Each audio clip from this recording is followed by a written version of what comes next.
إن الحمد لله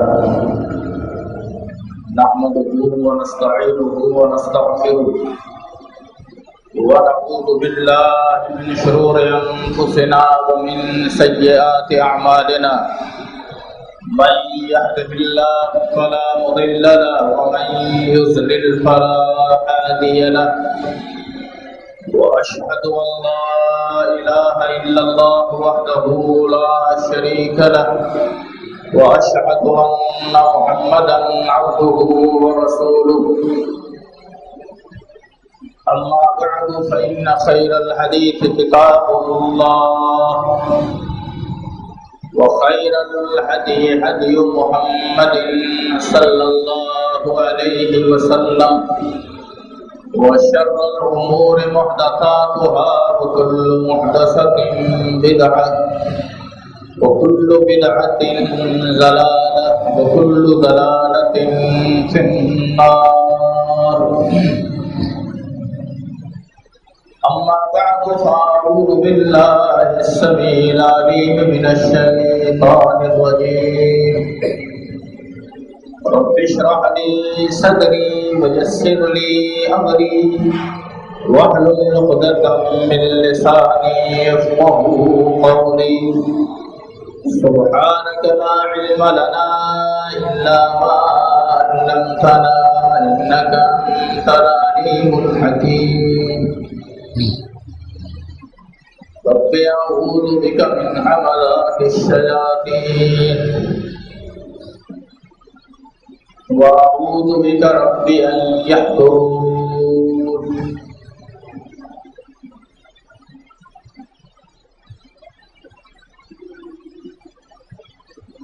بسم الله الرحمن الرحيم. والعاديات ضبحا فالموريات قدحا فالمغيرات صبحا فأثرن به نقعا فوسطن به جمعا إن الإنسان لربه لكنود وإنه على ذلك لشهيد وإنه لحب الخير لشديد. أفلا يعلم إذا بعثر ما في القبور وحصل ما في الصدور إن ربهم بهم يومئذ لخبير.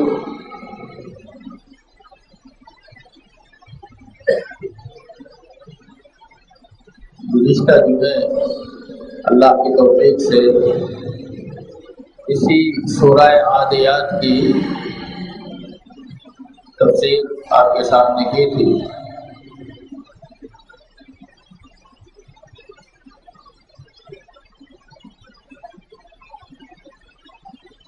کہ اللہ تعالیٰ نے یہ چند گھوڑے کے تعلق سے قسمیں کھا کر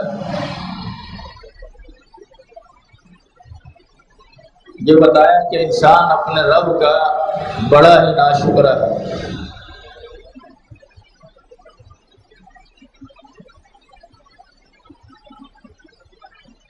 اور وہ خود اس پر گواہ بھی ہے. وہ خود بھی اس بات کو جانتا ہے. پر یہ بہت زیادہ مال کا حریص ہے.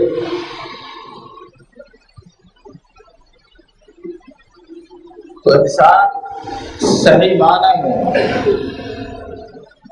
اللہ کا شکر گزار کیسے بن سکتا ہے؟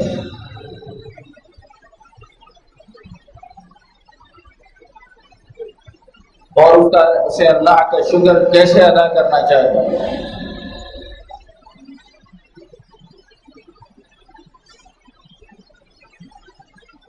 اللہ کا حق پہچاننے کے لیے اور اللہ کا شکر ادا کرنے کے لیے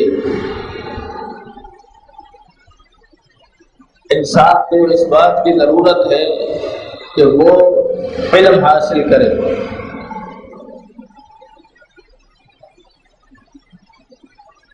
ہر مسلمان پر اتنا علم حاصل کرنا واجب ہے کہ جس سے وہ اپنے عقیدے اور اپنے عمل کی اصلاح کرے، اس کا عقیدہ درست ہو جائے اور اس کا عمل صحیح ہو جائے، اللہ کے یہاں قابل قبول ہو جائے۔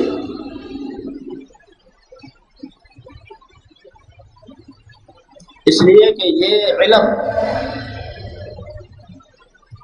یہ اساس ہے، بنیاد ہے عمل کی قبولیت کی بھی، عمل کے صحیح ہونے کی بھی۔ ان دونوں چیزوں کی بنیاد عمل صحیح ہو اور عمل اللہ کے یہاں مقبول ہو جائے،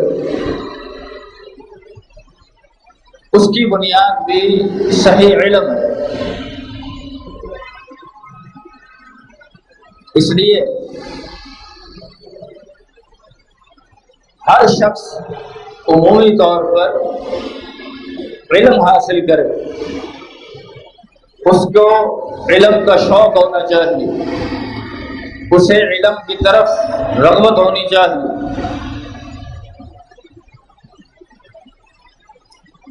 اور اس کے دل میں یہ جذبہ ہو کہ میں صحیح چیز کو معلوم کروں۔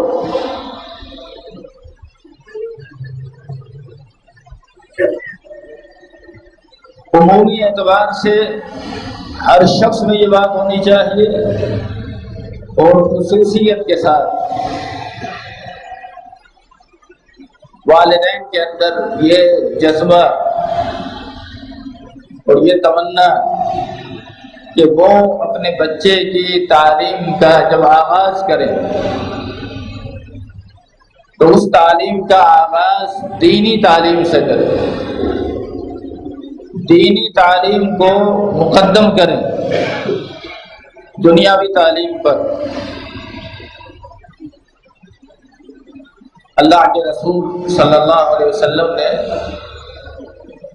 ایک حدیث میں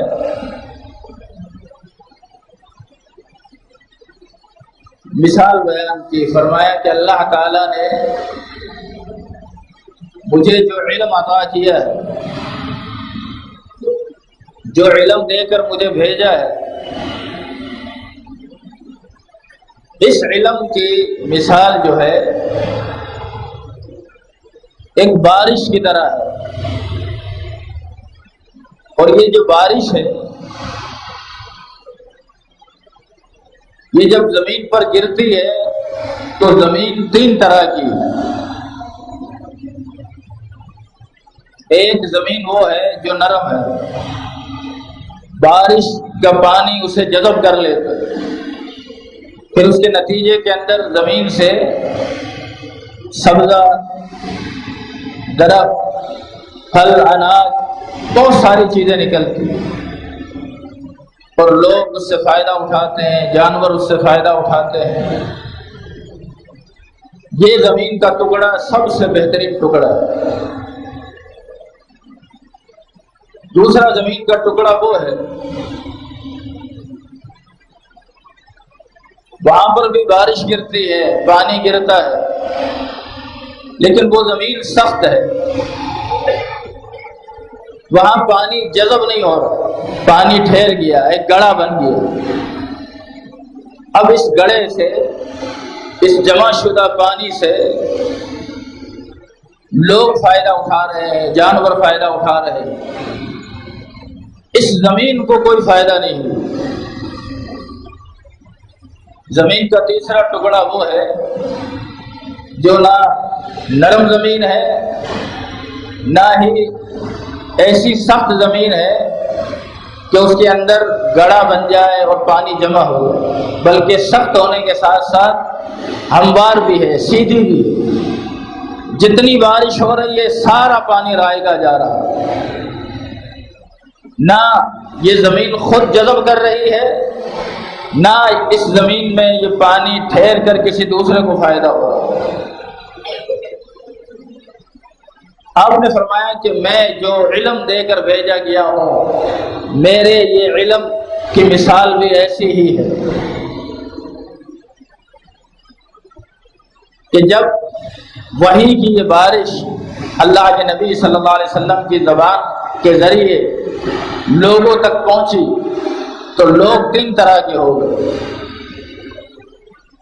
کچھ وہ تھے جنہوں نے سنا اور سن کر قبول کر لیا، سنا ایمان لے آئے، سنا اور عمل شروع کر دیا، یہ کام حرام ہے یہ کام نہیں کرتے، یہ کام غلط ہے یہ کام نہیں کرتے، اس میں گناہ ہے اس سے بچنا ہے، کوئی نہیں دیکھ رہا اللہ تو دیکھ رہا ہے۔ اس چیز نے، اس تقویٰ نے اس انسان کو کندن بنا دیا، اس انسان کو ابو بکر بنا دیا، اس انسان کو عمر بنا دیا، اس انسان کو عشرہ مبشرہ بنا دیا، اس علم نے اس انسان کو صحابی بنا دیا، اللہ کے نبی کا مقرب بنا دیا۔ دوسرا وہ تھا جس نے سنا لیکن سننے کے بعد کوئی عمل نہیں کیا، قبول ہی نہیں کی۔ منافقین تھے، کتنا سنتے تھے، بظاہر اعمال بھی کرتے تھے، لیکن اس دل نے اسے قبول نہیں کیا، وہ منافقین میں چلے گئے۔ تیسرے نمبر پر وہ لوگ ہیں جن پر یہ بارش برسی، قبول بھی نہیں کیا، کسی طرح اس کے قریب بھی نہیں پھٹکے، کوئی ابو جہل بن گیا، کوئی ابو لہب بن گیا، کوئی فلاں کافر بن گیا، کوئی فلاں کافر بن گیا۔ یہ بارش سب پر برسی، اس سے فائدہ جس دل نے اٹھایا وہ کامیاب ہو گیا۔ اب آئیے اس مثال کو ذرا اپنے سامنے رکھ کر ہم دیکھیں کہ ہمارے بچوں کی تعلیم اور تربیت کے حوالے سے مختلف جگہیں ہیں، ادارے ہیں، ہماری کوشش، ہماری خواہش کا، ہم یہ چاہتے ہیں کہ ہماری اولاد دنیا کے اندر کوئی نام پیدا کرے، دنیا کے اندر اسے کوئی بڑا عہدہ مل جائے، کوئی اچھی نوکری مل جائے۔ اس کے لیے ہم بہت بڑی سے بڑی کوشش کرتے ہیں کہ اس اولاد کو کسی اونچے مقام پر پہنچا دیں۔ اس لیے بعض دفعہ میں نے دیکھا کہ لوگوں نے اپنی اولاد میں تقسیم کی، جو اولاد بہت زیادہ ذہین اور فطین تھی، سمجھدار تھی، عقل مند تھی، اس کے لیے یہ سوچا اس کو ڈاکٹر بنائیں گے، اس کو انجینئر بنائیں گے۔ جو اولاد ذہنی طور پر کمزور تھی اس کے بارے میں سوچا یہ تو اتنے سال ہو گئے کچھ پڑھ نہیں رہا ہے، اس کو کسی مدرسے میں داخل کرو، اسے دین کی طرف لے جاؤ۔ جس اولاد کو والدین نے دین کی تعلیم نہیں دی، دین کی تعلیم دینے کا مقصد یہ نہیں ہے، یہ بھی ایک بہت بڑی غلطی ہے کہ لوگ یہ سمجھتے ہیں کہ دینی تعلیم دینے کا مقصد یہ ہے کہ وہ بچہ کسی مسجد میں امام اور خطیب بنے۔ یہ ضروری نہیں، ایک انسان کے پاس دینی تعلیم ہو، پھر اس دینی تعلیم کے بعد وہ کوئی بھی فیلڈ اختیار کرتا ہے، کوئی بھی پیشہ اختیار کرتا ہے تو اس پیشے کے اندر وہ دین سے ہٹے گا نہیں۔ دین کی تعلیم کا مقصد یہ ہے۔ کیا ایک شخص دین کی تعلیم حاصل کرنے کے بعد ڈاکٹر بننا، انجینئر بننا، کوئی اور بڑا کسی فیلڈ میں جانا، کوئی شعبہ، کوئی پیشہ اختیار کرنا، یہ کوئی ایسی بات نہیں جو متضاد ہے کہ اگر ایک شخص عالم بنے تو پھر وہ کوئی اور شے اختیار نہیں کر سکتا، کسی اور فیلڈ میں نہیں جا سکتا۔ مطلب اس کے علم میں اس کی دینی تربیت، اس کی دینی تعلیم مقدم ہونی چاہیے۔ اگر دینی تعلیم اور دینی تربیت مقدم ہوگی تو یہ اس بارش کی طرح ہے جس بارش نے برسنے کے بعد اس پانی کو اپنے اندر جذب کیا اور پھر اس کے فوائد، اس کے ثمرات لوگوں کے سامنے آئے۔ اللہ تعالیٰ نے اسے توفیق دی، اب وہ دینی تعلیم کو پڑھنے کے بعد اس پر عمل بھی کر رہا ہے، اللہ کی توفیق سے وہ گناہ سے بھی بچ رہا ہے اور نیکیوں کے قریب ہو رہا ہے۔ اس کے برعکس وہ شخص جس کے لیے والدین نے یہ انتخاب کیا کہ وہ کسی ایسی جگہ میں تعلیم حاصل کرے جہاں انگلش میڈیم ہو، کچھ لوگوں نے اپنے بچے کو تعلیم کی غرض سے امریکہ بھیجا اور خود وہ مجھے آ کر ملے باقاعدہ، اور اب ان کی یہ حالت ہے کہ وہ یہ کہتے ہیں کہ ہمارے بیٹے تو اگر ہم کبھی دین کی بات کرتے ہیں کہ بیٹا نماز پڑھ لیا کرو، بیٹا یہ رمضان کا مہینہ ہے روزے رکھا کرو، تو وہ کہتے ہیں کہ مذہب کے بارے میں بات نہیں کرو، مذہب سب برابر ہے، مذہب کے بارے میں بات نہیں کرو، سارے مذہب ایک جیسے ہیں، یعنی یہودی ہونا بھی، مسلمان ہونا بھی، عیسائی ہونا بھی، سب برابر ہے۔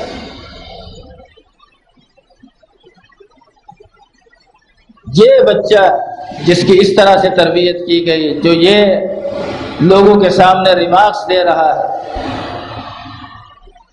یہ اس بارش کی طرح ہے، یہ اس زمین کی طرح ہے جس پر بارش تو برسی ہے لیکن اس بارش کا اس کو کوئی فائدہ نہیں، سارا پانی بہہ گیا۔ جو عمر تھی جس میں اس کو بتایا جانا چاہیے تھا بارش تو برس رہی ہے، لیکن اس نے اس بارش کو کبھی بھی کسی دینی مجلس کو، کبھی کسی دینی نشست کو، کبھی کسی دینی پروگرام کو اس نے اٹینڈ ہی نہیں کی، وہ ہمیشہ اس سے دور رہا۔ آج دیکھیے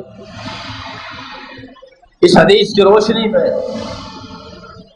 اپنے ارد گرد، اپنے ماحول میں، اپنے اطراف میں نظر دوڑائیں کہ بعض لوگ بڑے اونچے اونچے منصب اور دنیاوی عہدے رکھتے ہیں لیکن اس کے باوجود انہیں دین کا ذرہ برابر بھی شعور ہے۔ ممکن ہے آپ اسے کوئی بھی نام دیں لیکن حدیث رسول نے اس آدمی کا مقام، اس آدمی کا حیثیت کو متعین کر دی۔ حدیث رسول نے بتایا کہ اس پر جو بارش برسی تھی اس بارش کا اس پر کوئی اثر نہیں، وہ تو مذہب کو ایک ثانوی سی چیز سمجھ رہا، وہ تو مذہب کو ایک معمولی سی چیز سمجھ رہا۔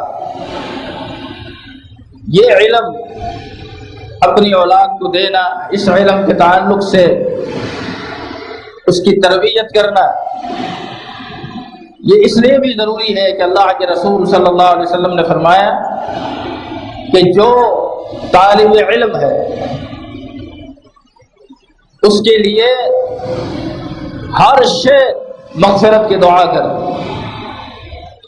حتی الحیتان فی جوف الماء، یہاں تک کہ مچھلیاں سمندر کے اندر اس کے لیے مغفرت کی دعا کریں، حتی النملہ فی جوہرہا، حتیٰ کہ چونٹی اپنے بلوں میں اس کے لیے مغفرت کی دعا کریں۔ ملا علی قاری نے شرح مشکات میں، مرقات میں یہ لکھا ہے، فرماتے ہیں کہ یہ جو دو مخلوق کا ذکر کیا ہے، مچھلی کا اور چونٹی کا، تو کہتے ہیں کہ اس سے مراد صرف مچھلی اور چونٹی نہیں، فرماتے ہیں اس سے مراد یہ ہے سمندر کی بات کر کے یہ بتانا ہے کہ سمندر کی تمام مخلوقات حتیٰ کہ مچھلی بھی اس کے لیے مغفرت کی دعا کرے، تری کی تمام مخلوقات مراد، اور نملہ کہہ کر، چونٹی کہہ کر خشکی کی تمام مخلوقات مراد ہیں، حتیٰ کہ فرمایا کہ خشکی کی مخلوقات میں سب سے چھوٹی مخلوق جو آپ کو نظر آتی ہے چونٹی، وہ بھی اس کے لیے مغفرت کی دعا کرے۔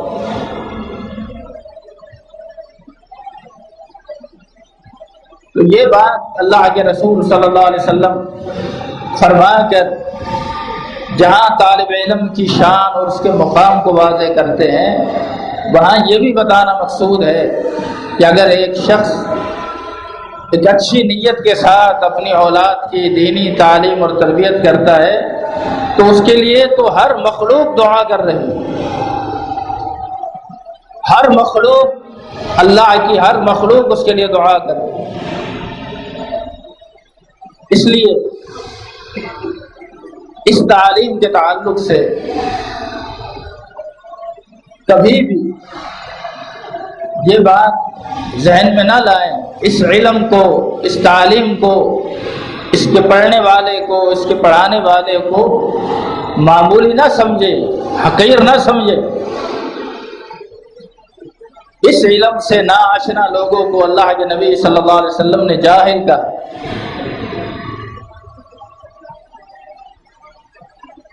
آپ نے فرمایا ان اللہ لا يقبض العلم انتزاعا ينتزعه من الناس، اللہ تعالیٰ اس علم کو لوگوں کے سینوں سے نہیں نکالے، ولكن يقبض العلم بقبض العلماء، لیکن اللہ تعالیٰ اس علم کو نکال لے گا، اٹھا لے گا علماء کو وفات دینے کے ساتھ، حتی اذا لم يبق عالما، یہاں تک کہ اللہ تعالیٰ اس زمین پر کسی ایک عالم کو بھی باقی نہیں رکھے گا۔ پھر کیا ہوگا؟ پھر حدیث کے الفاظ ہیں اتخذ الناس رؤوسا جہالا، پھر لوگ جہلا کو اپنا سردار بنائیں گے۔ یعنی اللہ کے نبی صلی اللہ علیہ وسلم کے اس فرمان کی روشنی میں یہ بات واضح ہو رہی ہے کہ علماء چلے گئے تو اب جہال رہ گئے، اور جب تک علماء موجود ہیں تو پھر فرمایا کہ حق یہی ہے، مسائل انہی سے پوچھے جائیں، احکامات انہی سے معلوم کیے جائیں، دین انہی سے لیا جائے، شرعی رہنمائی انہی سے لی جائے۔ اور آج بھی حقیقت کے اندر اللہ تعالیٰ نے جو مقام، جو مرتبہ، جو منصب علماء کو عطا کیا ہے، آج بھی بڑے بڑے دنیاوی منصب رکھنے والے اس لذت سے اور اس منصب سے محروم ہیں۔ کتنا بڑے سے بڑا ملک کی کسی عہدے پر فائز کیوں نہ ہو، آپ یہ دیکھیں کہ یہ کتنی واضح اور بدیہی چیز ہے جو بالکل نظر آتی کہ ہمارے ملک کی تاریخ میں جتنے حکمران گزرے ہیں انہی کو لے لیں۔ آپ نے کبھی دیکھا ہماری ملک کی تاریخ کا کوئی حکمران، کوئی وزیر کبھی نماز کا وقت آیا ہو اور وہ مصلی پر کھڑا ہو؟ نہیں، ہمیشہ اس کو پیچھے کھڑا رہنا۔ وہ اعتراف کرتا ہے، وہ مانتا ہے کہ حقیقی بزرگی، حقیقی بڑائی اسی کے لیے ہے جس کو ہم سب نے چن کر آگے کیا۔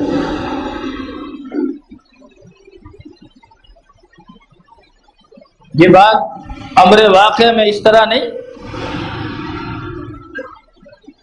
وجہ یہی ہے، شریعت بھی کہتی ہے عالم اس کو بناؤ، امام اس کو بناؤ جو تم سے علم میں زیادہ ہو۔ تو آپ نے مانا کہ یہ علم میں ہم سے زیادہ ہے، جو عمل میں تم سے زیادہ ہو آپ نے تسلیم کیا کہ یہ عمل میں آپ سے زیادہ ہے۔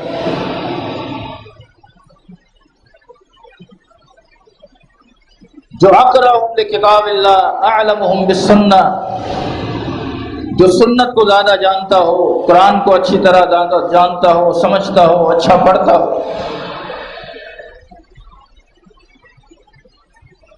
اس لیے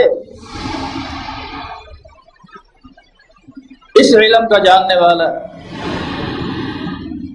اس کو اللہ تعالیٰ نے ایک مقام دیا،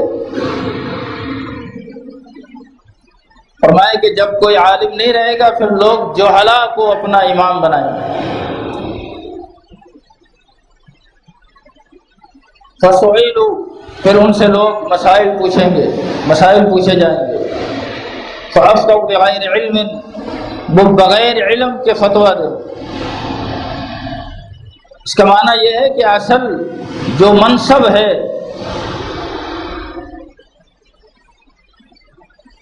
بڑائی کا، افضلیت کا، شرف کا، علو مرتبت کا، وہ علم۔ جب وہ نہ رہے تب جوہلا آگے آئے۔ اس کا مطلب جب تک وہ موجود ہے جوہلا پیچھے۔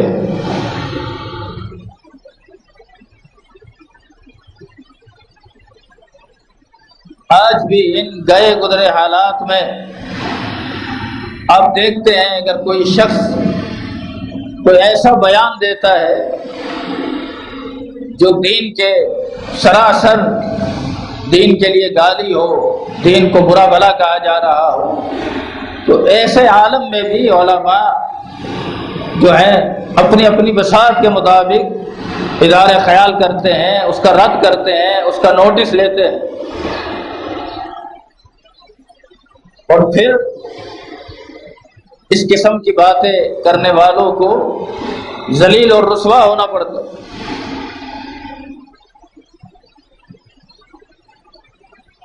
فرمایا کہ جب ان سے لوگ بغیر علم کے مسئلہ پوچھیں گے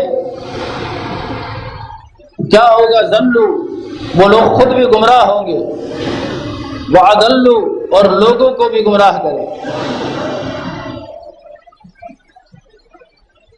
اللہ کے رسول صلی اللہ علیہ وسلم نے جو مثال اپنی نبوت کے تعلق سے، اپنے نبوت کے علم کے تعلق سے جو مثال پیش کی تھی، تو اس کی مثال ایک بارش کی طرح ہے۔ پھر بارش کے حوالے سے تفصیل آپ نے سنی۔ اب ذرا اسی مثال کو تھوڑا سا اور غور کریں کہ وہ زمین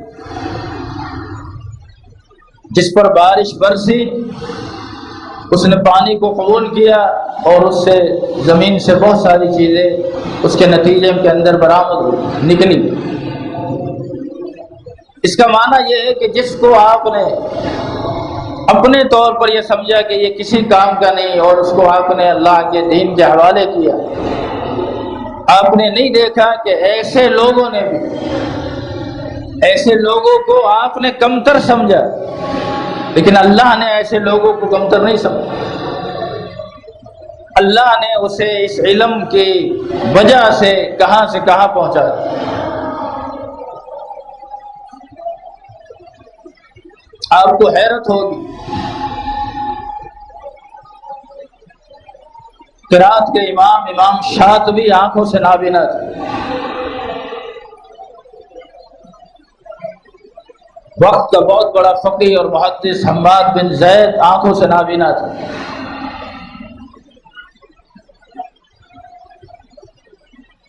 امام شافعی اپنے وقت کے بہت بڑے امام گزرے ہیں، یہ یتیم تھے۔ امام بخاری رحمۃ اللہ علیہ اپنے وقت کے بہترین فقیہ، محدث، امیر المومنین فی الحدیث، یتیم۔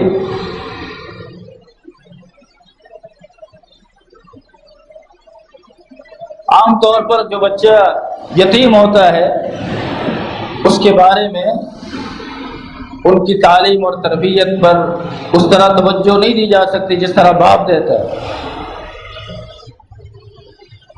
حتیٰ کہ حافظ ابن حجر رحمۃ اللہ علیہ جو فتح الباری کے نام سے بخاری کی شرح لکھتے ہیں، وہ بھی یتیم ہیں۔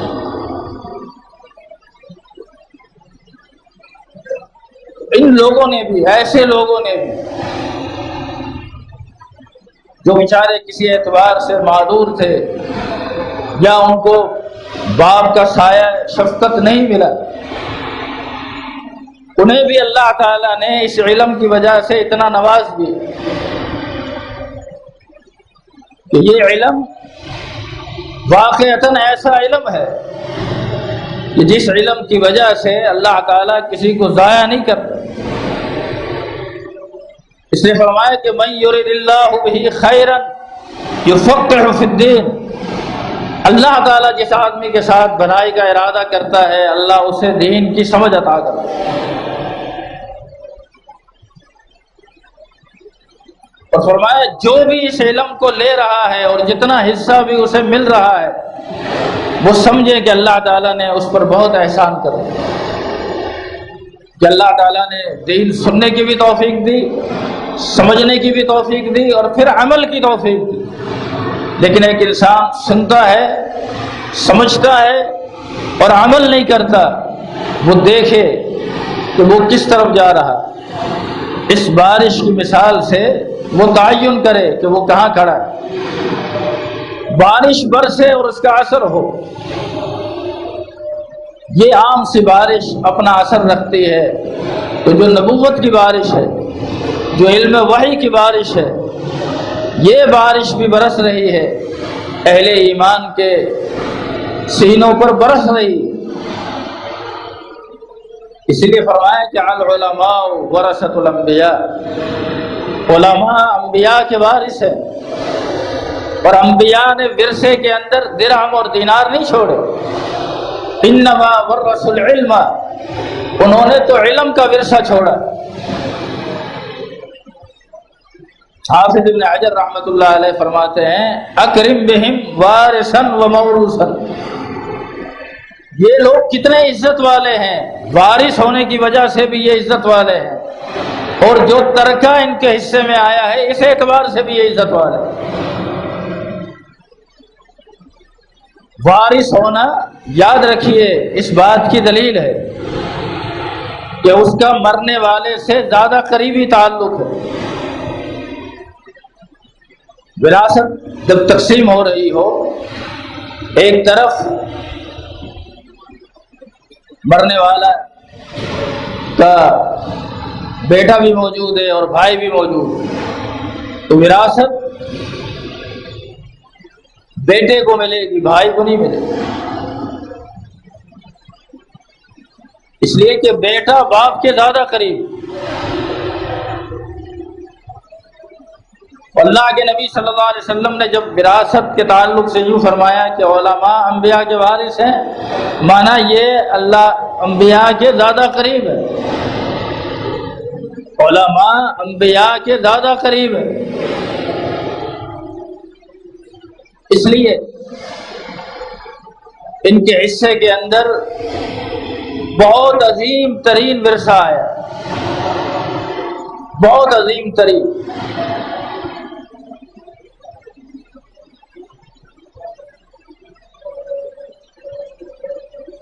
درہم اور دینار کا ورثہ نہیں، درہم اور دینار کا ورثہ تو بسا اوقات انسان کی گمراہی کا سبب بن جاتا، بسا اوقات اس سے آخرت اس حوالے سے چھن جاتی، اس حوالے سے انسان کے اندر دشمنیاں پیدا ہو جاتی۔ لیکن جو دین کا ورثہ ہے، اس ورثے کے تعلق سے جناب علی رضی اللہ تعالیٰ عنہ فرماتے ہیں کہ العلم خیر من المال، علم مال سے بہتر ہے۔ پھر فرماتے ہیں کہ کس طرح تم مال کو خرچ کرتے ہو تو مال خرچ کرنے سے کم ہو رہا، اور علم کو خرچ کرو علم بڑھتا ہے۔ پھر فرماتے ہیں کہ مال کی حفاظت تم کرتے ہو کہ کہیں پیسے چوری نہ ہو جائے، اس کو محفوظ جگہ پر رکھتے ہو۔ لیکن فرمایا کہ علم جو ہے وہ تمہاری حفاظت کرتے، تم علم کی حفاظت نہیں کرتے، علم تمہاری حفاظت کرتا۔ اس لیے فرماتے رضینا قسمت الجبار فینا، اللہ تعالیٰ نے جو تقسیم کی ہے ہم اللہ کی اس تقسیم پر خوش ہیں۔ لنا العلم وللجہال مال، ہمارے پاس ہمارے حصے میں علم آیا اور جہلاء کے حصے میں مال آیا، ہم اس تقسیم پر خوش ہیں۔ ہمارے پاس وہ چیز آئی کہ جس چیز سے بھٹکنے کے اور گمراہیت کے اندیشے ختم ہو گئے۔ قدم قدم پر جو ایک گمراہ ہونے کا خدشہ تھا اس سے اللہ نے بچا لی۔ اس علم کی اس تعلق سے یہ شان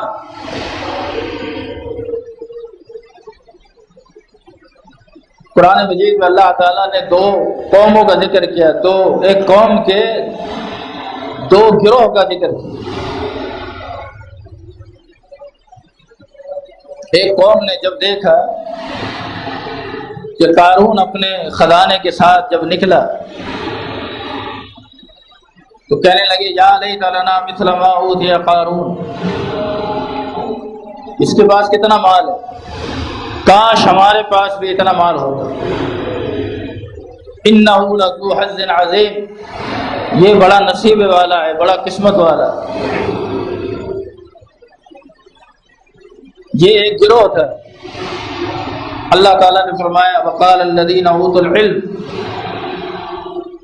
لیکن جو علم والا گروہ تھا جس کے پاس دین کا فہم تھا، دین کی سمجھ تھی، انہوں نے کہا وَيْلَكُمْ ثواب اللہ خیر لمن آمن وعمل صالح، ارے تم پر افسوس ہے، تمہیں کیا ہو گیا؟ ثواب اللہ خیر لمن آمن وعمل صالحا، جو اللہ کے پاس اجر ہے، ثواب ہے، جو ایمان اور عمل صالح کی بدولت ملنا ہے، اس کا مقابلہ اس مال سے کیسے ہو سکتا ہے؟ اور یہ چیز تو اللہ تعالیٰ صبر کرنے والوں کو عطا کرتا ہے۔ قرآن کہہ رہا ہے کہ یہ باتیں ہو رہی تھیں فَخَسَفْنَا بِهِ وَبِدَارِهِ الْأَرْضِ، اللہ تعالیٰ نے قارون کو اس کے مال سمیت زمین میں دھسا دی، زمین پھٹی، مال بھی اندر چلا گیا، وہ خود بھی اندر چلا گیا، اور فرمایا کہ وہ دھستا ہی چلا گیا اور دھستا ہی چلا جائے گا۔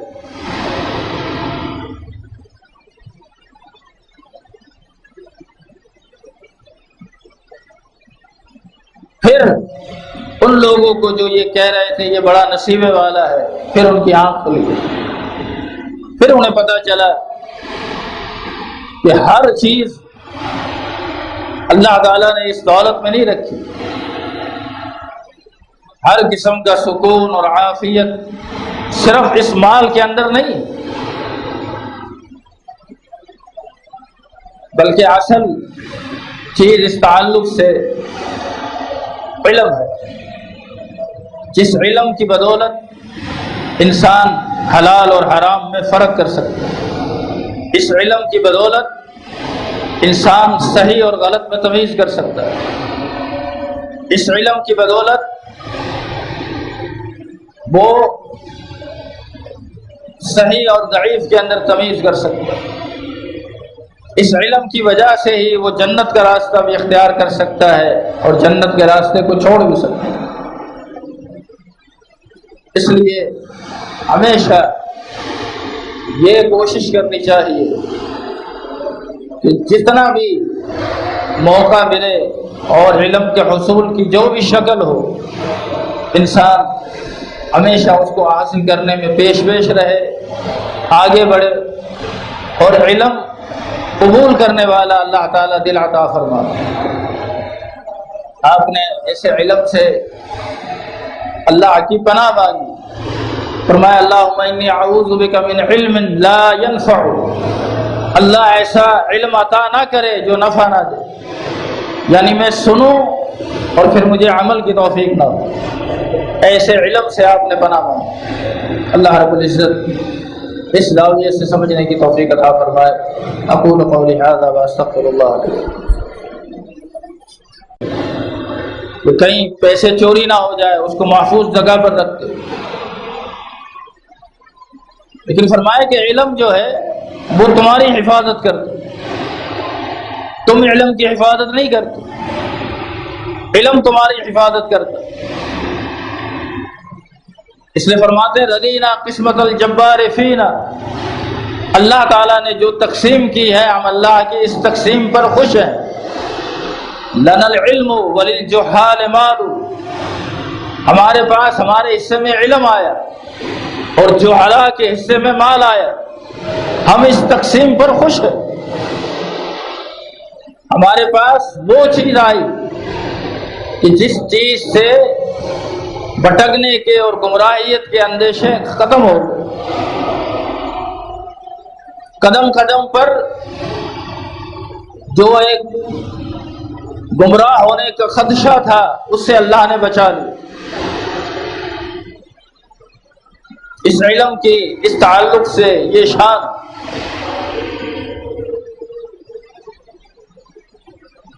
قرآن مجید میں اللہ تعالیٰ نے دو قوموں کا ذکر کیا، ایک قوم کے دو گروہ کا ذکر کیا۔ ایک قوم نے جب دیکھا کہ قارون اپنے خزانے کے ساتھ جب نکلا تو کہنے لگے یا لیت لنا مثل ما اوتی قارون، اس کے پاس کتنا مال ہے، کاش ہمارے پاس بھی اتنا مال ہوتا۔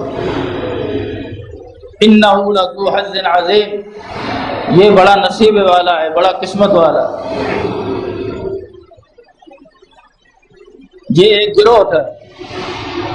اللہ تعالیٰ نے فرمایا وقال الذین اوتوا العلم، لیکن جو علم والا گروہ تھا، جس کے پاس دین کا فہم تھا، دین کی سمجھ تھی، انہوں نے کہا وَيْلَكُمْ ثواب اللہ خیر لمن آمن وعمل صالح، ارے تم پر افسوس ہے، تمہیں کیا ہو گیا؟ ثواب اللہ خیر لمن آمن وعمل صالحا، جو اللہ کے پاس اجر ہے، ثواب ہے، جو ایمان اور عمل صالح کی بدولت ملنا ہے، اس کا مقابلہ اس مال سے کیسے ہو سکتا؟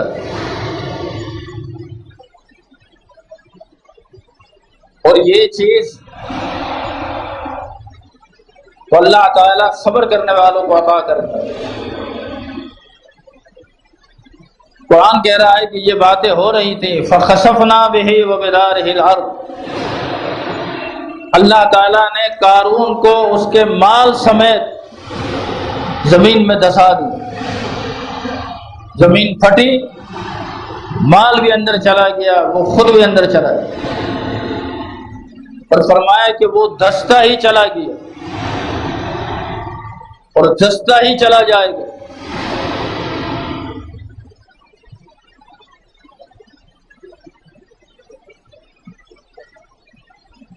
پھر ان لوگوں کو جو یہ کہہ رہے تھے یہ بڑا نصیبے والا ہے، پھر ان کی آنکھ کھلی، پھر انہیں پتہ چلا کہ ہر چیز اللہ تعالیٰ نے اس دولت میں نہیں رکھی۔ ہر قسم کا سکون اور عافیت صرف اس مال کے اندر نہیں،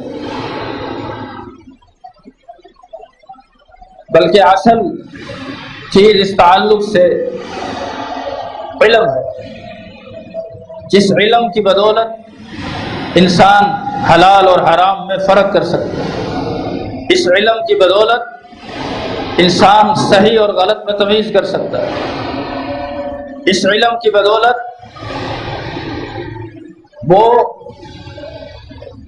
صحیح اور ضعیف کے اندر تمیز کر سکتا ہے، اس علم کی وجہ سے ہی وہ جنت کا راستہ بھی اختیار کر سکتا ہے اور جنت کے راستے کو چھوڑ بھی سکتا ہے۔ اس لیے ہمیشہ یہ کوشش کرنی چاہیے کہ جتنا بھی موقع ملے اور علم کے حصول کی جو بھی شکل ہو، انسان ہمیشہ اس کو حاصل کرنے میں پیش رہے، آگے بڑھے، اور علم قبول کرنے والا اللہ تعالیٰ دل عطا فرما۔ آپ نے ایسے علم سے اللہ کی پناہ مانگی، فرمایا اللہم انی اعوذ بک من علم لا ينفع، اللہ ایسا علم عطا نہ کرے جو نفع نہ دے، یعنی میں سنوں اور پھر مجھے عمل کی توفیق نہ ہو، ایسے علم سے آپ نے پناہ مانگی۔ اللہ رب العزت اس زاویے سے سمجھنے کی توفیق عطا فرمائے۔ اقول قولی ھذا واستغفر اللہ علیہ۔